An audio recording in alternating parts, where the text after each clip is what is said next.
हाय बाबुआ हाय कौन डिजाइन पहिंगे चलतिया रे पैजामा की धोती बुझाते नहीं खे। ए रवि तनी पूछ के बताइबा हो ई का पहले बिया।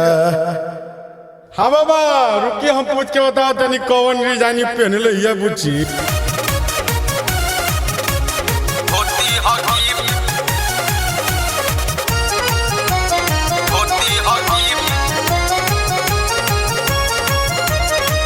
जोश में तू चला तारू जोश में तू चला तारू डाली के डेगला मलामा आए हाय डाली के डेगला मलामा। ए बाबी कौन डिजाइन पहनलू हाय धोती हकी पैजामा। ए बाबी कौन डिजाइन पहनलू हाय धोती हकी पैजामा।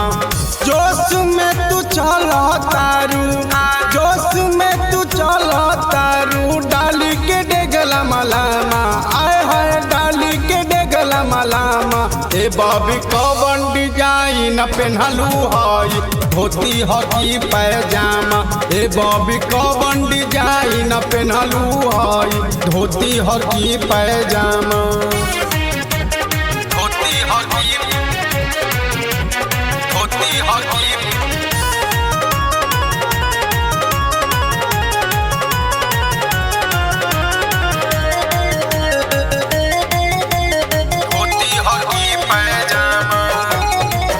भइल बा जवानी तोहार बिस्की अबाई देखे खातिर तोहारा के लागता टेलाइन हे हो भइल बा जवानी तोहार बिस्की अबाई देखे खातिर तोहारा के लागता टेलाइन।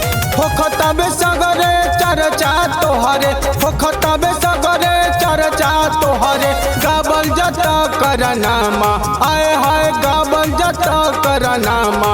ए बाबी कौन डिजाइन पहनलू हाय धोती हकी पैजामा। ए बाबी कौन डिजाइन पहनलू हाय धोती हकी पैजामा। धोती हकी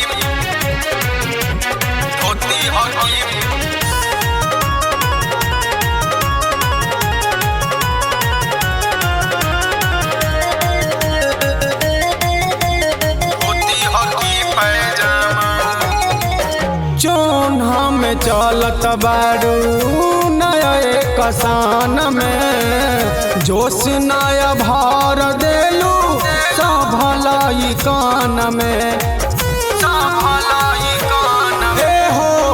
चोन हम चलत बारू नया कसान में जोश नया भार देलू सभलाई कान में। तोहरे चलते कॉलेज में रोजो तोहरे चलते कॉलेज में रोजो होकटे हंगामा आए हाय होकटे हंगामा। ए बाबी कौन डिजाइन पहनलू हाय धोती हकी पैजामा। ए बाबी कौन डिजाइन पहनलू हाय धोती हकी पैजामा। धोती हकी धोती हकी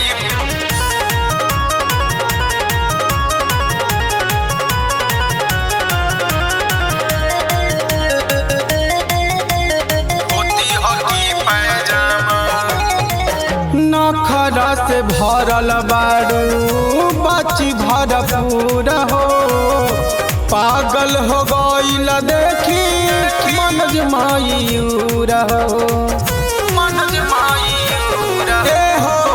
नखरा से भरल बारू बची भरपूर हो पागल हो गईल देखी मनज मायूर हो। कहे किशन रविराज गजब कहे किशन रविराज गजब कर तारू डरामा आय हाय कर तारू डरामा। ए ए बॉबी कौन डिजाइन पेन्हलू है धोती हकी पैजामा ए बॉबी कौन डिजाइन पेन्हलू है धोती हकी पैजामा अरे बता दो